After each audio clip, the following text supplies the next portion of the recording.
Hello and welcome to the Art and Business and Murals Podcast. And I'm your host, Sarah Scully. And today we are talking about motivation. So, as you will have noticed if you're watching on YouTube, is that I am now officially in my new studio space, but I have not moved any of my art across. So, the only thing I have managed to hang in this space is my skateboard. And the only reason my skateboard is hanging on the wall is because I was using it to lay the flooring. Very smart, I know, Sarah. But then when I was moving the furniture in, I almost killed myself by stepping on it. So I've put it up on the wall, so that will not happen. Uh, but I have not managed to decorate anything else. So not the greatest art studio space of yet, but we will get there eventually. Also, right above where I'm recording this, I have put a cat bed on the window because the cats keep trying to sit on my laptop when I'm working on this desk. So if you hear a big gugunk gugunk, it's the cat jumping down on top of me. So that's always something fun that could potentially happen. Um, but in today's episode, we are talking about motivation. Now, the reason why I'm talking about this today is because earlier this week, I ran a workshop in the studio for the artists in the group coaching program. So it was an in-person workshop, and you can also Zoom in. So we had one person on Zoom, and then the rest were in the space.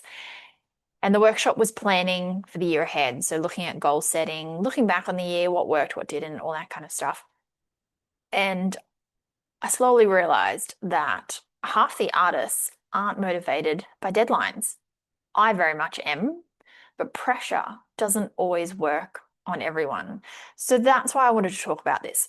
What motivates you? If you have a better understanding of what motivates you, then hopefully you can get onto your projects a bit easier. Entice yourself. And another example is I have a really good friend of mine. I know she doesn't listen to this podcast, but don't worry, I'm not going to say anything bad. She's like my best friend. And so she works in digital marketing, and she's always worked for other corporations. And a few years back, she was like, you know what? I'm going to do it for myself. I'm going to work for myself. I'm going to get freelance clients. I'm going to do it. So she quit her job and started working for herself and realized that she was not going to do the work. She would much prefer to watch Netflix than do the client work. And so she spent most of her days not working, even though she had client work to do. So she was just not finding what motivates her. For me, what motivates me? Deadlines. Deadlines are like the number one thing. I put deadlines on everything, even if there's not a real deadline on it. Even if I put a fake deadline, I totally still meet the deadline, sometimes to the detriment of my own health. What also motivates me? Color. Has anyone else been to the art shop and you're like, oh, must have those colors? And then you buy like a handful of these amazing colors. And as soon as you get back to the studio, you're like, must use them. That motivates me to get going on some paintings. What else? A low bank account also motivates me. So if my bank account, I do my finances, maybe once every couple of weeks. Unless it's getting really low and I start panicking, then I get onto my finances and go, okay, well, I've got until this date until I must make money. And that motivates me to hustle very, very hard. That puts me to work pretty quick. What else? I also get quite motivated to get into the studio and get painting if I'm emotionally struggling. So if I need to get an emotion out of me and onto a canvas, I'll come into the studio and make the space and time to do that. Generally, it's pretty chaotic with no plan, but it works. I'm in the studio painting. That's all we need. And also, if someone's holding me accountable. So if I've told someone that I'm going to do this for them by this date and they're waiting for me to do that, I will reach that goal. Much like in our group coaching sessions, we have video calls every 2 weeks. And every 2 weeks, I check in to see if every artist has done what they said they would do 2 weeks ago. I don't yell at them, but still, they feel like because I'm holding them accountable, they have to do it, which is great. I didn't even have to get mad. So what I want you to do is think about what motivates you. So what makes you start painting? What gets you into the studio? What gets your laptop open? What encourages, maybe it's Red Bull. Red Bull used to really motivate me. Like I'd have Red Bull and I could not sit still. So why not work? If I had to do something, why not be work? Is it fame and fortune that motivates you? Fortune. I don't know. You might be in the wrong industry if that's what you're after. Kidding. No, there's definitely fortune to be had. Uh, think about what works for you. So, what actually brings you back to your work? Do you need freedom? Do you need that space and time? Is it the same for you? Is it income? So when your bank balance is running a bit low, do you also get yourself back into the studio and start thinking, okay, how am I going to bring in the money? Workshops, let's run the workshops. Let's send out more Instagram posts. Let's send out an email. Do it. What brings you back to your work? Is it learning something new?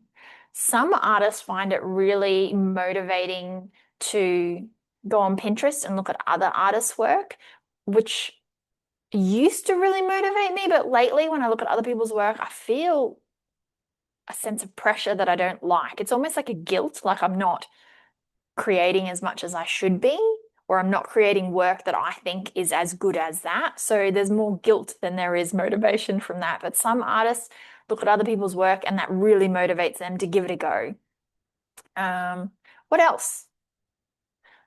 Then I also want you to think about what drains your motivation. So for some of these artists in the workshop, those deadlines that I was like, deadline, deadline, deadline, that actually drains them. And that's not very conducive to getting work done. So what is causing you to lose motivation?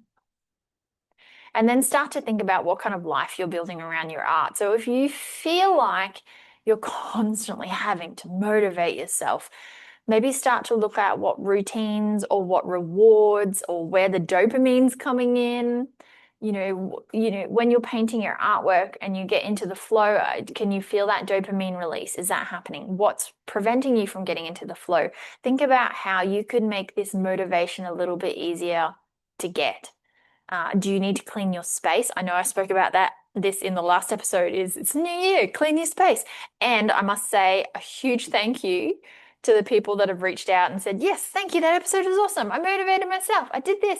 And then sent me photos. I love it. There was 3 of you. Very much appreciate it. I do love looking at photos of clean cupboards. But maybe that's it. Your stuff's all over the place, which means that you're not motivated to get in and actually paint something or sculpt something or create something because you don't actually know where the things are.